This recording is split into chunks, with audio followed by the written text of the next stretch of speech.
My name is Luis Segovia. I'm 17 years old. I live in Tijuana, but I'm from Querétaro City, which is nearby the center of Mexico. I'm really excited to work in this project because I want to see the different perspectives of the world. The way I see things might not be the same ways different people from different communities see them, so I want to understand them and learn to live with them. One of the main challenges is that it's not easy to do it all by yourself. My name is Alejandro Eros. I'm 16 years old and I'm Hungarian Mexican. I'm from here in San Diego. I'm interested in international peace building because there's apparent lack of peace in the world, so I thought I would have a chance to get up and do something about it. The challenge that I face is fear that the stereotypes and the negative things that people believe about cultures would be right. My name is Mariana. I'm 17. I'm from Tijuana. My both parents are Mexican and I consider myself Mexican, even though I was born here in the United States. And I belong to the Christian community. I got interested in international peace building because it sparked my interest and my curiosity to get to know this whole world around me. Personally, my biggest obstacle was not knowing how to do that. My name is Brenna O'Brien. I'm 17 years old and I'm from Oceanside and I'm Irish. The reason I was initially interested in international peace building was because I really want diversity in my life. I'm really hoping that doing this project is going to get me out of my comfort zone.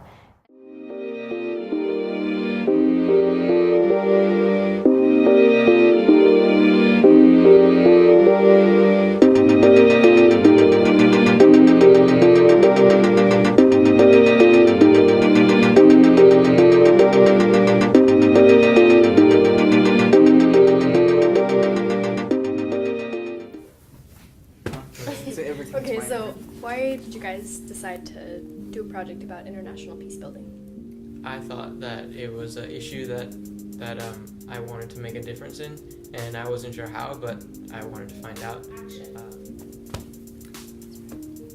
So what are some of your expectations for or by creating this project? I just want to get to know what's around me and show others that it's really easy to interact with different cultures that are so close to them.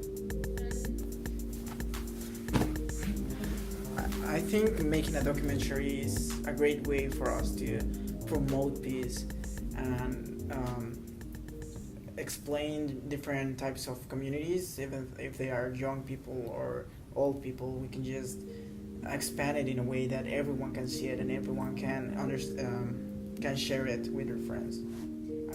Yeah, it's not like one-time thing. It's something that we can look back on if we want to.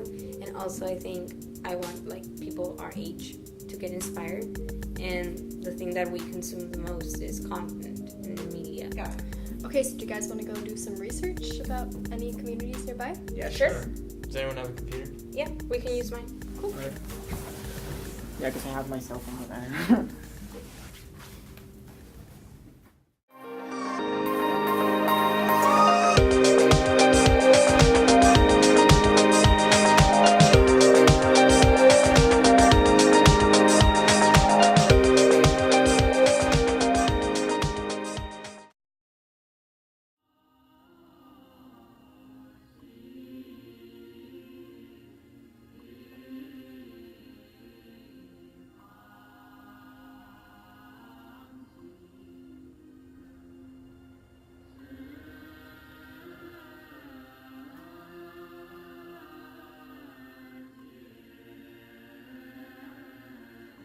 My name is Miao Zhang and I was born and raised in Malaysia.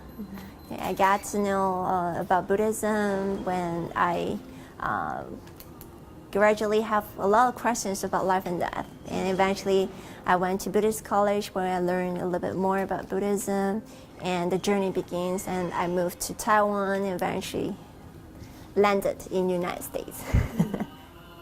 Peace to me is living harmoniously in the society, okay, in the whole community. For my day-to-day activities, is like basically is within the temple. I live and stay in the temple. Like we will do morning chanting, we'll do practices, meditation, and then from 10 to 5, where the temple is open, So we will have people walking in, like meditating, they have questions, they need counseling, so they will just come to us, like to the temple. They are always curious about Buddhism, curious about like the robes that I wear and what I do and what is my main practices. Like we also go to different places. Like for example, like many times like we will visit like schools, colleges, and then we have classes to introduce about Buddhism, meditation, and we also go to like hospitals to visit patients, and it's mainly focusing on counseling and sharing of the Buddha's teachings. Okay. So right here, that we are standing in what we call a main shrine. Main shrine in the temple is considered the heart of the temple, and that is also the place for us to practice. So the Siddha figure is Shakyamuni Buddha. It is also the historical Buddha who was born 2,500 years ago as a prince, and then he practiced different ways until he realized enlightenment at the age of 35. So in Buddhism, there are infinite like Buddhas. Okay. Basically, the word Buddha, it is referring to an enlightened person, a person who sees the truth of life, a person has realized the reality of life. Buddha is not just one Buddha. Okay, the person standing next to you could be the Buddha in the future. Okay, no matter what religion you practice, but Buddha is basically a person who is able to see what is right in front of us as it is. Okay. Youth, I would say it is the future. If they can embrace the differences, of course, harmonious society will be possible. And youth is the key because they are the next generation. Yeah.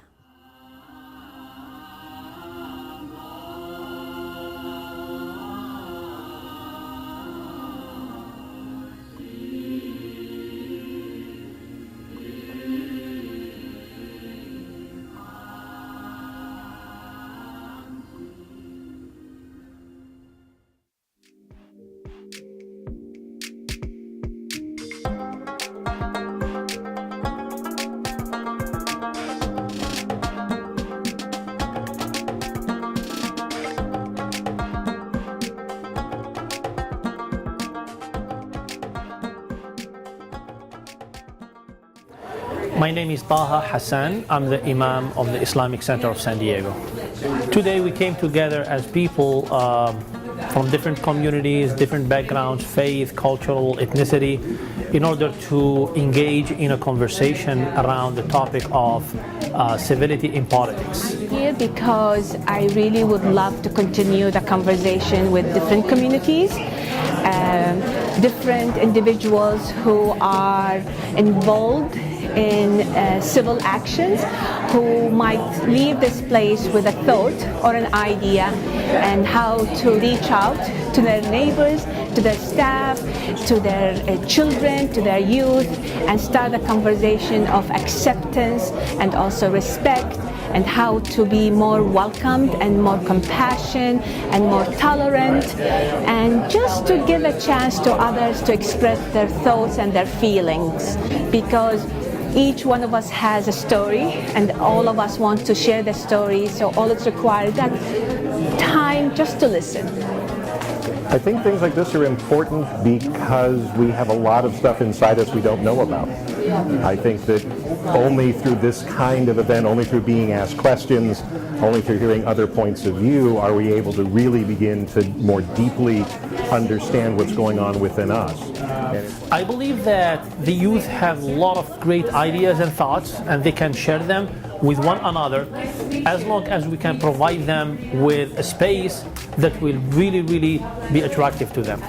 Peace on the ground cannot be achieved unless we have peace within ourselves.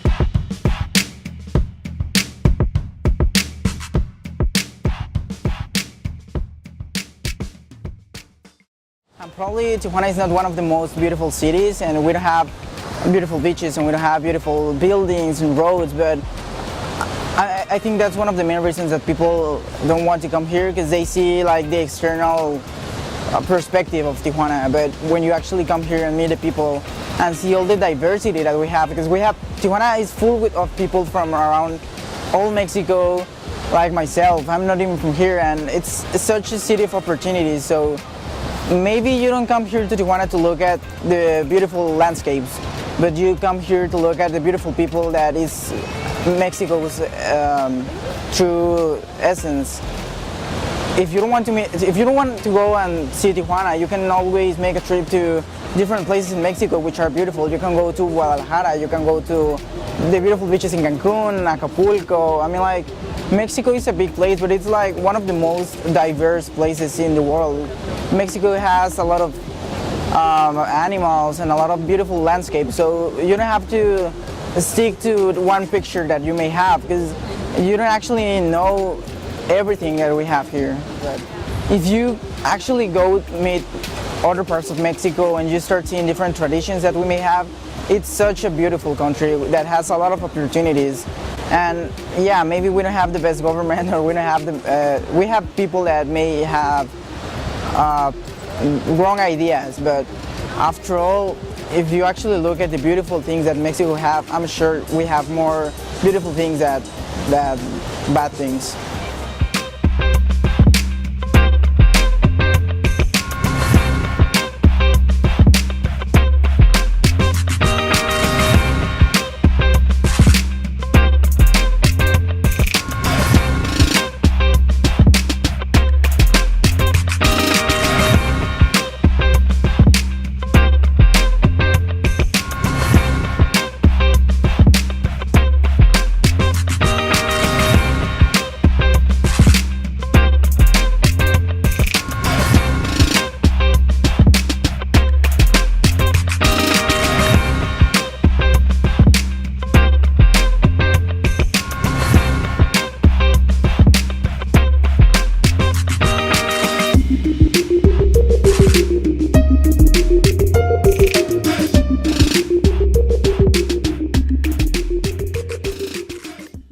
Okay, can I ask you, what does peace mean to you? To me, peace means everyone having different beliefs and thoughts on things, but respecting one another's beliefs and being able to compromise and kind of respect each other and meet in the middle. Do you think that there's something that the youth of today could do to achieve that peace? I think if they interact with people from different cultures and stuff like that, then they would understand their point of view too, and then that would help bring peace. And what do you think we as youth can do to promote peace? Well, we can start out like at our schools, just being nice to the people around us, our peers and our classmates, and just show kindness to each other more often. And just starting there would make a difference. When going out to the unknown, you really learn a lot. What I've learned is that peace isn't something that you can get without going and actually doing something. I'm fortunate enough to say that I have a more developed understanding of not only peace, culture, and general discourse, but also of myself. We as youth, we don't often see the power that we have. To make peace, we have to treat others with compassion and create those relationships with other people.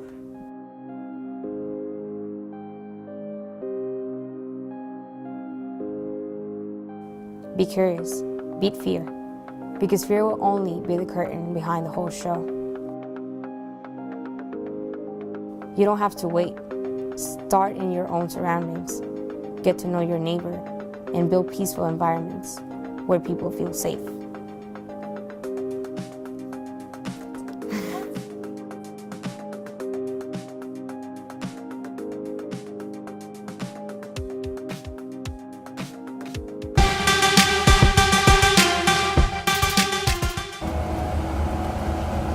We are in the Friendship Garden in Balboa Park.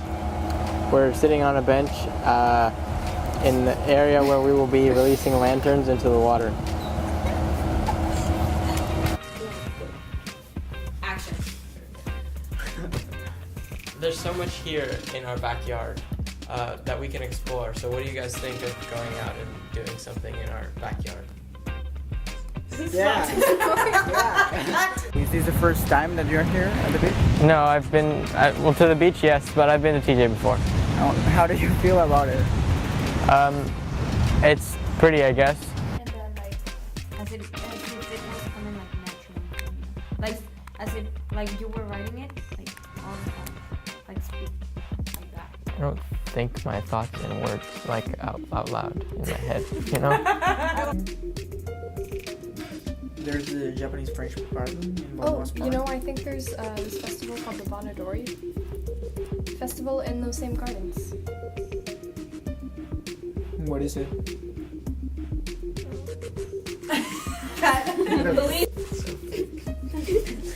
Wow. Are you good? Can I say action? Yeah. You need to laugh more? Probably.